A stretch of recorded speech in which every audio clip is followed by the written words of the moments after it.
on ne connaît pas d'autres situations depuis au moins 4 décennies de crise de légitimité du pouvoir comme celle que nous vivons aujourd'hui.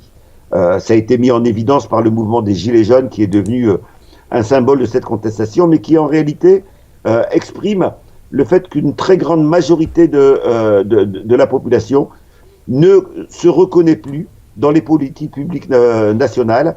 Un autre indicateur, c'est le taux d'abstention.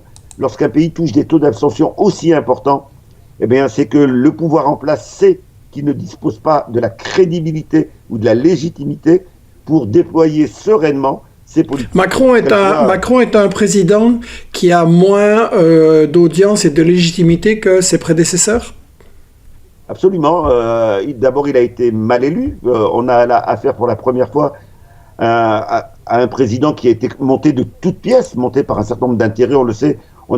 Ça a été documenté aujourd'hui. On a de très grosses fortunes qui ont contribué à l'émergence de Macron, qui était un homme politique de second plan et qui s'est retrouvé en l'espace de 6 mois, d'une campagne électorale propulsée au premier rang, sur la base d'une abstention massive, ce qui veut dire qu'il n'est pas crédible auprès d'une très, très grande majorité de la population. Lorsqu'il met en place ces politiques ultralibérales, qui sont des politiques de destruction du secteur public, des politiques d'allongement de l'âge de la retraite, des politiques de ponction pour les plus pauvres, en même temps qu'il supprime l'impôt sur les grandes fortunes et refuse, malgré les demandes de millions de personnes dans les rues, de le rétablir, eh bien, lorsqu'il met en place cela, sa crédibilité déjà faible débouche sur des tensions extrêmement violentes dans la société.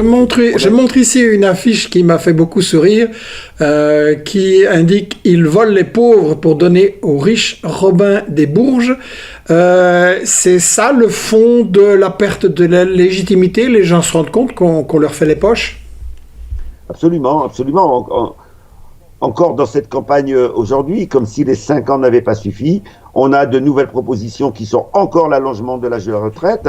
On a des propositions qui consistent à présenter les bénéficiaires des minima sociaux comme des assistés et des parasites. Et donc, ils proposent que pour bénéficier du simple minima social, on soit contraint de travailler 20 heures, c'est-à-dire un coût horaire du SMIC à 7 euros.